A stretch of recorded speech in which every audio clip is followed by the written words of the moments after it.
Hey guys, before listening to this episode, please know that this episode discussion may contain triggering and/or sensitive material. This episode includes discussion of sexual assault, rape, sexual violence, and domestic violence, and that may be triggering. If you do feel triggered by any of these topics, there are many resources that can help, some of which of those are linked in the description. Okay. I watched another movie. Well, hold on. Let me elaborate. I'm not allowed to watch scary movies, like deemed by my friends and parents. The greater good of society? No, my mom has talked to my friends and been like, you can't let, if she wants to watch a scary movie, my roommates in the past, and if she wants to watch a scary movie, you can't let her, because she comes home and she's afraid of the dark and leaves all the lights on, which is true. And after all of this, Supreme Court nominations and all of that the past couple days, I was so drained and just kind of upset that I was like, why don't I just watch a scary movie? Because I feel like I'm so scared of everything that it won't have the same effect that it typically does on me. So I watched I started to watch what I deem as the scariest movie of all time, which is Hereditary, directed by Ari Aster. I saw Midsommar, and that, I will say, that didn't affect me in the same way because it's light. None of it takes place at nighttime, really. So it doesn't have this afraid of the dark element. And I watched 18 minutes of it, and I want it to be very clear, I did not get too scared to continue watching, but I did have an internal moment where I was just like, if you watch this movie, you will be terrified of the dark for the next several months. And we're in a climate crisis, so we're not leaving the lights on. So then, you know what? Shut the movie off, watched Moneyball, all is well. Everything's great. No, I'll tell you what. Terrible. Have you ever seen Annabelle? Obviously you haven't. That's the scariest movie of all time. Really? Yeah. I don't like scary movies, and that was the worst, and I slept with a nightlight throughout all of college. And roll intro.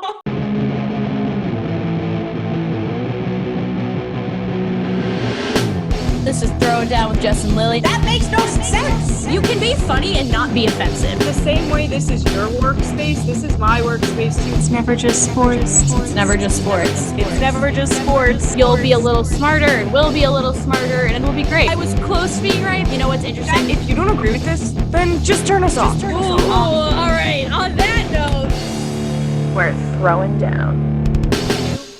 Hey everyone, welcome back to Throwin Down with Jess and Lily. I'm Lily Caffrey Levine. And I'm Jess King. And we have a lot to talk about because everything is terrible. We have so much to be angry about. I'm so angry. I'm so angry too. I think I was angry.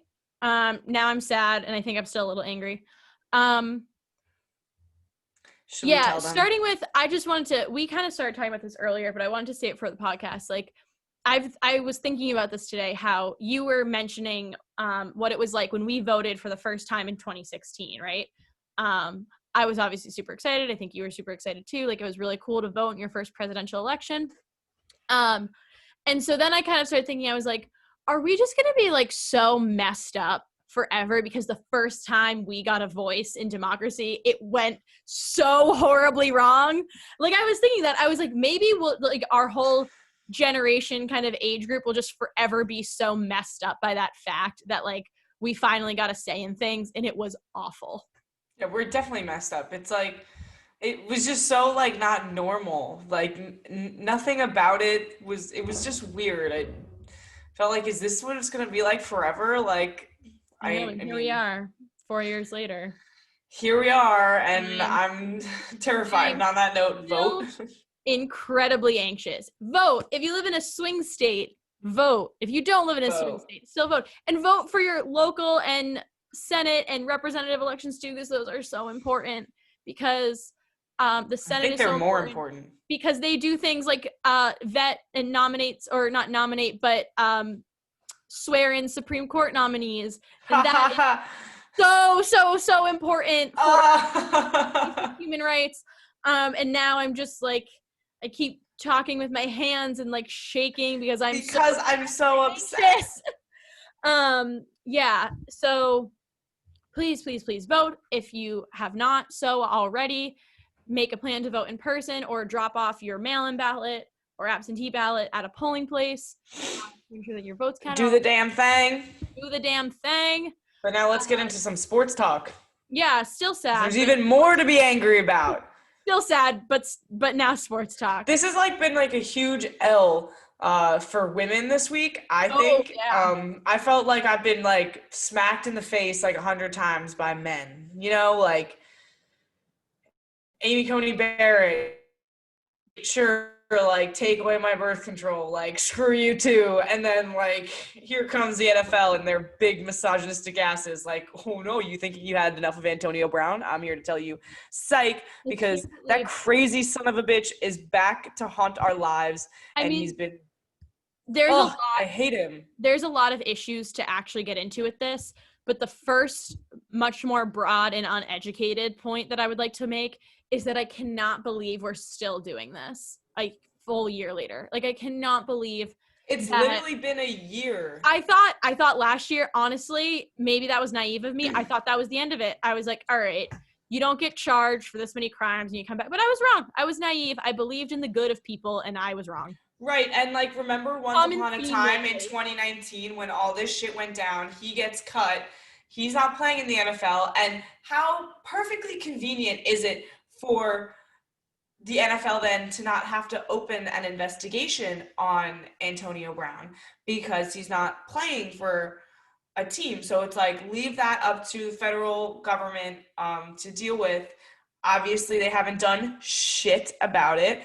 So now he's back. Where's the investigation? Because the NFL said last year, once he gets picked up by a team, if they thought he was going to get picked up for the 2019 season, he didn't, but he's here now. So what are you going to do about it? He's accused of raping 3 women, of assaulting the mother of his children. I think he was accused of rape by one woman on 3 occasions. 2 women. 2 women. A painter in his house, and then his personal trainer. She was more public with her federal case. Athletic trainer. Yeah. Yeah, and there were mean text messages. There was him bragging about raping her. And then with this painter, there were lewd texts about how he's threatening her family, her kids. These men just think they are on such a high horse. I don't know. I hate them. Well, okay, just kind of catching up to speed with why this is even a thing. Antonio Brown's 8-week suspension ends next week. So in the past 1 weeks, teams have been interested in him, and he earlier today signed with the Buccaneers, going back to play with Tom Brady, who he played with for a few weeks last season as well. And this all comes at what should be a shock, but honestly isn't to a lot of people because of the rape accusations, the sexual assault accusations, the threatening text messages, the domestic disturbances, the domestic abuse, the felony burglary charge, and the misdemeanors that he has been accused and or charged with. And he is still signing with an NFL team. And not even to mention, the Steelers traded him, I think, because of some locker room issues. He's not a legal things, person. Just teammate things. The Steelers traded him even though they incurred a $21 million dead money cap charge. Then when he was on the Raiders released him even though they had given up 2 draft picks for acquiring him. The Patriots cut him 2 weeks after giving him they cut him 2 weeks after a lot of this scandal stuff came out, after giving him a $9 million signing bonus. So teams are throwing away a lot of money on Antonio Brown. For some freaking putts. And here's the Bucs with their 1-year deal to him. It was a $2.5 million, and then he gets a whole bunch of bonuses for all these things he could do. $750,000 for winning a Super Bowl, and then 3 $250,000 bonuses for receptions, yards, and touchdowns.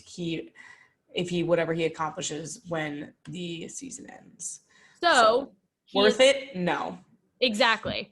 But the Bucs chose to sign him anyways. This obviously comes with a lot of controversy when someone is charged or accused of some pretty heinous crimes.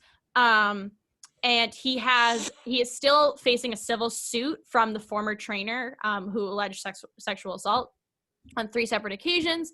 And the Bucs coach, Bruce Arians, did say that he's going to, quote, let the court system handle it. And if it's, quote, if it is found to be true, he won't be with us. So that right there is just basically they're saying sexual assault isn't serious enough to us until it's decided by a court.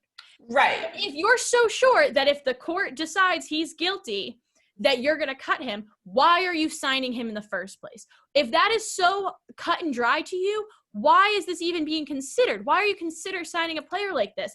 It comes down to the thing that it's always been very clear that winning is the most important thing. Your rights, your body, your health, your well-being be damned. And it's just so crazy because, but like I said, where's the investigation? Why is no one kind of talking about this? Like, I feel like a lot of women are talking about this, and there are people talking about it, but it is not a big deal. And it's just like ignorance is bliss to them right now. Like, they're like, oh, I'll let the courts decide, and whatever, that is not my problem till it actually happens that day to be my problem. The players on your team represent your team and what you stand for. And that's the issue to me. That's why. Exactly. And bring in the whole other thing, Colin Kaepernick is still not on an NFL roster, and Antonio Brown is, and that is just absolutely absurd. Like, yeah, sure, like Antonio Brown's great. You know, he got picked up in a lot of fantasy leagues since the signing with the Bucs, and that's just embarrassing. Like, I wouldn't, if I was a Bucs fan, and I know a couple Bucs fans who are like embarrassed that Antonio Brown is now on their roster because he's such a terrible person. And what's so unfortunate that I'm thinking of in my brain right now is I want to be scratch everything that he allegedly did to women. He's a bad person in the locker room. We know that from the Steelers. We know that from the Ravens. People were having issues with him before any of this came out. But again, like I said, I hate that I was thinking that. That's the most important thing. And for anyone who's listening that wants a really, really funny laugh about all of this, when I read it today, I said to Lily, this is a typo, right? No, it's not. I'm reading off this. This is just one of those things Yahoo where you're Sports. The truth is really stranger than fiction. Like, you cannot make this shit up. Earlier this month, this fucking month, 2020, an event was streamed, and Tampa Bay Buccaneers head coach Bruce Arians received the 2020 Champion of Equality Award from the Women's Sports Foundation. I think the bar is just on the floor, right? Like, the bar is on the floor. And here's why he won this award. He added the NFL's first on-field female coaching staff with Dr. Jen Welter. He brought 3 women with him to Tampa Bay to be assistant coaches. You have an assistant defensive line coach, strength and conditioning, football research, all 3 women. Which I just want to say, those are all awesome things. Those are great. It's great to have more women in football. And it's awesome that he's taking the effort to hire them and find them and seek them out. But all of that is canceled out now in my book. I'm done with this guy. Yeah. Because I think that's embarrassing to the Women's Sports Foundation. It is. Because I'm sorry, man or woman, I feel like a lot of people that I've talked to about this think and believe that these allegations against Antonio Brown, they could probably be true. And mind you, there were text messages of him texting his group chat with his friend saying about his personal trainer, Brittany Taylor, oh yeah, I did that. That actually happened. Lewd text messages and rude emails that he had sent to another woman. That's not an allegation. There's receipts. There's receipts. Exactly. That happened. You, in fact, are a scumbag, Antonio Brown. So I think I have seen a lot of what I have seen just in the news about this, in sports news, and I think because there's a lot of intelligent sports journalism out there, is focusing on why this is just a big statement by the Bucs and by the NFL that that allegations like this are just not going to be taken seriously by them. And I've seen a lot of fans that are like, yeah, it's not worth it. Like, what do you think you're getting out of this? Like, there's no excuse for it. However, there are people that definitely don't care. In Yahoo Fantasy Leagues, he is currently rostered on 79%, in 79% of leagues, which has gone up 5% from last week. ESPN, he is rostered on 86.8%, in 86.8% of leagues, which went up 83.4%. So listen, you're not, whatever money is on the line in your fantasy league, guys, is it that much? Like, is it really, you can't win without Antonio Brown? And I know people would make the argument that, well, he's playing, what am I supposed to do about it? I get that, but Exactly. I think it comes down to a serious like moral question of like, I am choosing to not support someone who is still reaping benefits from their position that they've come to, and they have a platform. A position that made them abuse that power in the first place. A position that puts them in a place where they abuse their power. Exactly. And I think it comes down to people just saying, I'm not going to support that. And a lot of people aren't willing to do that. Like, look, that's a crazy like stat, going up 83%, and I would, though I don't know him personally, and I think every being higher than me for that I don't know Antonio Brown personally, definitely seems like the type of guy who's like looking at all of this press, feeding off of it, being like, yeah, I'm so badass. Like he's in the process of making a comeback after having a very damaged reputation. So I'm sure he's looking at all of that to make himself feel great going back into his first NFL game after being back from last season. But like, I mean, it's like you're putting him in that power, like you just said, like placing him there, boosting his ego, and like, why don't we just all just say, fuck this guy, and nobody's going to do that. And the funniest thing about it all is that like, if and when the NFL ever do their investigation, and if these things come to light as actually true, there's going to be a whole wave of people that were like, yeah, he was terrible, this, that, whatever. And that's like the most frustrating thing about all of this that I sometimes have a really hard time with putting into words, like as a woman, like in sports. It's just like, it's always like, trust whatever the guy says until it actually comes true. But it's never, let's actually listen to what this woman's saying. Like maybe we can give her the benefit of the doubt and it could be true. Well, that's the thing. And then it's like, I think people have said so many different things, but when you talk about things like this, do you say allegedly when you want to give the victims the credit for coming forward and saying that if they would not be coming forward with something like this if it wasn't true? What they endure after coming forward, the fact that anyone would think that they would do that without it being based on fact or truth is just absurd. I don't want to say no one. It is extremely, extremely rare for someone to come forward with something like this and it not be true. And so I'm using the mathematical side of it, and that it's likely very true. I also believe that these women wouldn't have come forward if it wasn't true, if they didn't feel like it needed to be said.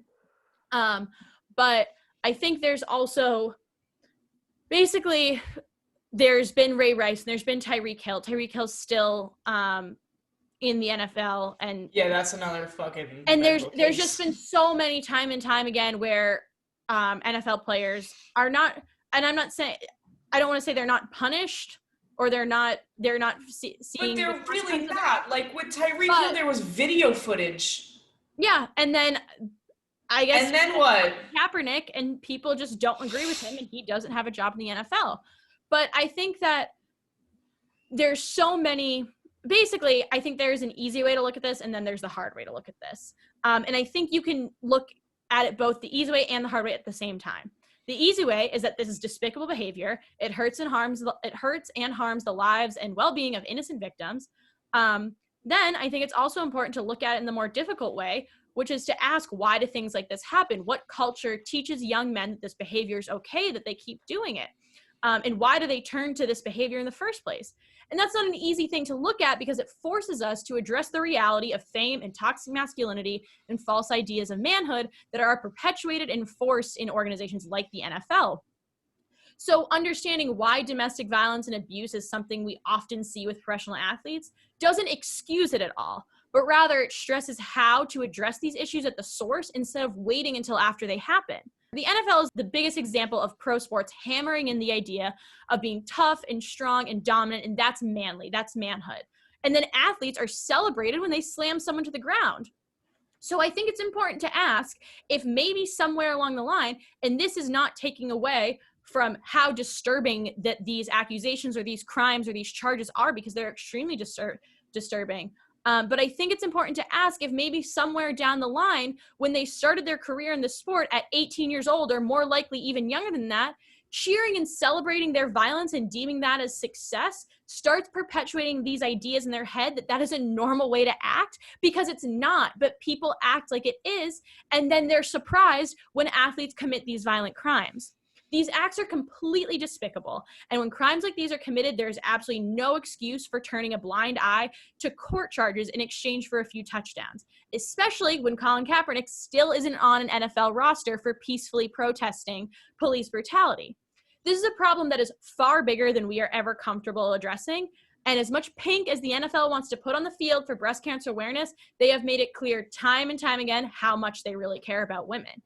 I think there needs to be some serious changes in how the NFL handles domestic violence, how the NFL handles abuse and sexual assault and things like that, and there just isn't. And they keep throwing pink t-shirts at it and saying, we support women, we support breast cancer awareness. But when it comes, which is great, support breast cancer awareness, support breast cancer research and finding a cure, but support women that have been sexually assaulted and are coming forward and putting so much on the line to speak out against a fucking horrible thing that's happened to them. I think a lot of it, I couldn't have said anything of what you said like better myself, honestly.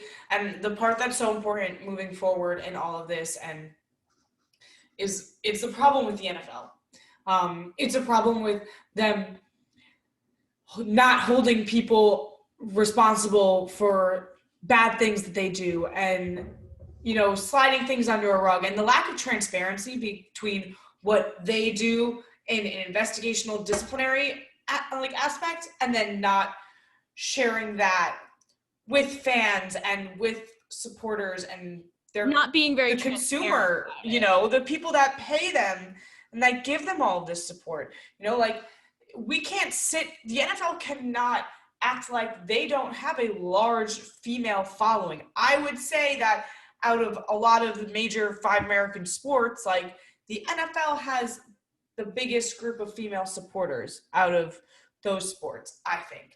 And I'll tell you what, like they need to start catering towards that side of fandom. And the best way to do that is to actually have these investigations, to inform people what's going on step by step, and actually having consequences that make sense to what they have done, and make it the same. Because you mentioned a whole bunch of names there with like Tyreek Hill. I don't even remember like whatever ended up happening with his investigation. Yeah, they didn't make a big enough. It just seemed so like, oh, we'll look into this. Don't you worry. We got it under control. And then 2 weeks go by, and because of the way that we're at in the 21st century and our news cycle moves so quickly, you kind of just forget about it. And it just gets lost in the 24-hour news cycle. And that's kind of the same exact thing that happened with Antonio Brown. He kind of just slid under the radar for a bit, got into a couple domestic violence charges with the mother of his children, of course, because how could he ever control himself?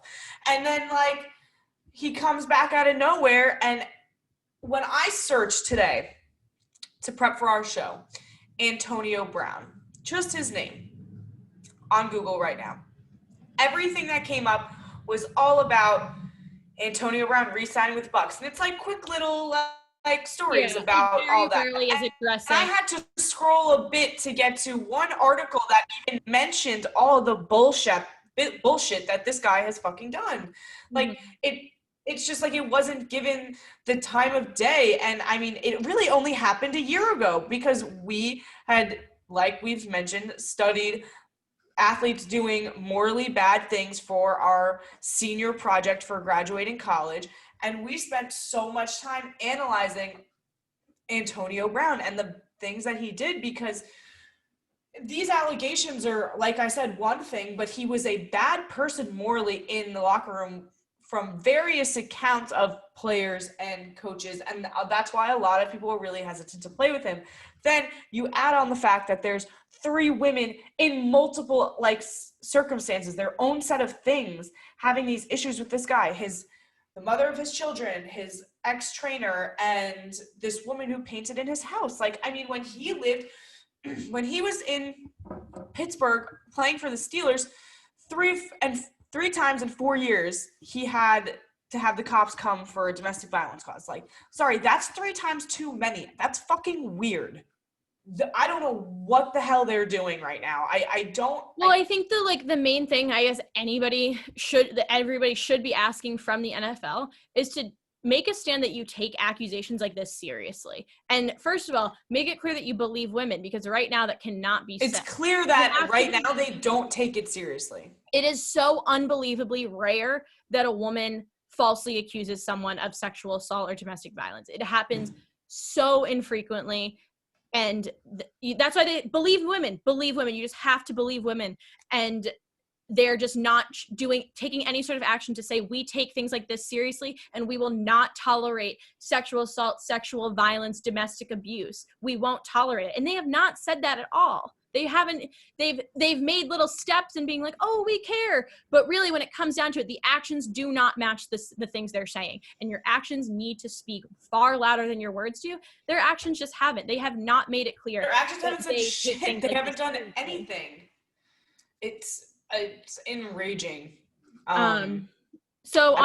With that, believe women. Seriously, you have to believe women. And if anyone that works at the NFL is watching, do better. Step it up. Do better. You got to do better. This was obviously a really hard conversation to have. It always is, and it's a conversation we have to keep having, unfortunately, because things like this still, people don't take them seriously enough, and people make it clear that it's a non-issue for NFL teams. The Bucs made it clear. The NFL made it clear that they're willing to overlook it. They just are, and that's not okay. Champion of equal whatever. Fuck that guy. What the hell? That's crazy. I can't believe that that's true. So yeah, I guess as individuals, we have to believe women. We have to take accusations like this seriously, and we have to really think about who and what we're supporting and what they have stood for. When it comes down to fandom. So before we wrap up, let's talk this is like a weird transition to make, because this is like really dark. Yeah, right. I don't want to be like, oh, World Series. But we are also going to do our moments of the week and tweets of the week. But yeah, I guess there's no transition. There's no good segue for this. Jess, what's your moment of the week? So on that note, we're going to try to hop into something that's usually the lighter portion of our show. So we just went from dark 0 to 100, really. My moment of the week is a football moment that was literally epic if you were watching it. And then I'm sure if you watched any replay, I feel like I could guess what it is. But way more shocking. I'm sure you can, because I'm kind of being basic this week. DK Metcalf breaks 22 miles per hour on a chase down the Cardinals defender after Russell threw an interception. Russell Wilson is my quarterback in fantasy football, as you all know. And if you don't, listen more, guys. Sheesh. And I was so focused on yelling out loud. I lost this week in fantasy football, so I'm a little salty. You beat me. I was yelling. You beat me by a lot. Oh, yeah, I beat you in that. You beat me by a lot. I forgot about that. Well, I meant today that we were going to talk about it. I was projected to win, and I set my lineup, and I felt like I had it locked down, and I lost by 50 points. I don't even. Oh, you kid! Oh, look! I just got the confetti and everything. And it wasn't even usually when I feel like when I've lost that battle in the past, it's someone gets injured or someone's out and I didn't change my line or whatever. Totally every one of my players played and had a decent amount of points, and I still just totally. But so I have Russell in my Yahoo League, in my all-male league, so I really wanted to win this week because I was kind of killing it, but I just got humbled. Anyway, DK Metcalf, that was fucking incredible because I was yelling so loud, like a big, no! oh, like eyes closed, everything. And then I opened it, and in a matter of seconds, Metcalf had tackled this guy, and they start the replay, and like the announcer's just like, oh, whoa. Like, it's like nobody saw it the first time how fast he just took off. Like, it's like in Fast and Furious when they hit the nitro. It's like and they just take off. Like, I'll never have that type of speed or athleticism or motivation as that guy. So, like, super impressive. I mean, you saw it flip the switch. So my moment of the week is Manny Margot's failed stolen base. I don't really have much to say about it other than, like, stealing home in a World Series game. Like, I respect that, like, that effort and that determination so much. Manny Margot, I know it didn't work out, but props to you. I think that was awesome. And I really respect the determination and the, like, very much so fuck it attitude behind a decision like that. So good for you. Keep up the great work. Keep making baseball fun. Jess, so fuck it. what was your tweet of the week? Okay. So this is all the ones. Where'd my messages to you go? Because we decided to do this new thing where we just send them to each other. Well, you do that. I always forget, and then I have to find it later. Yeah, I made the decision in my brain to do that a while ago, but now I have to refresh my Twitter. Perfect. Okay, so you know how these tweets go. Not a lot of them are sports related. I think I did a sports related one last week. Who cares at this point? So this tweet was super funny because if you know me, I'm not like egotistical, but I definitely have a bigger ego, I think, than most people. So I hate explaining to people that there's actually no chemistry between us. I'm just magnetic. You're experiencing what it's like to be in my orbit. That's funny. So you're welcome all for being in my orbit. So mine is related to my moment of the week, and it's sing like no one is listening, love like you've never been hurt, dance like nobody's watching, and try to steal home in the World Series because why the hell not, apparently. Which I feel like that kind of like captures my overall mood all the time. No, that's super cute because it was like really like, whoa, like what are you doing, man? Like that's crazy. Awesome. And then you're like, wait, I kind of like that. Like this has been another episode of Throwin Down with Jess and Lily. I'm Lily Caffrey-Levine. I'm Jess King. Thanks for listening. Follow us on social media at @Throwin_down. Stay tuned for more, hopefully less sad things. Yeah, we have to change the vibe up next week. Well, I would love to change the vibe, but everyone else keeps making the vibe pretty damn negative around these parts. So. And then Tuesday is election day, so I don't even know what to expect from us next week. Well, we're gonna record before it starts coming in. Yeah, we might do a little I don't know change actually up what we're next gonna week. do because everything's gonna be so dependent. We need to do on a change up next week. Things Just follow us on social media for some heads up, some we'll announcements. keep you updated. This is another episode of Throwin Down. Thanks for listening. Remember, always do better. And it's never just sports. Thanks for listening. We will see you next time.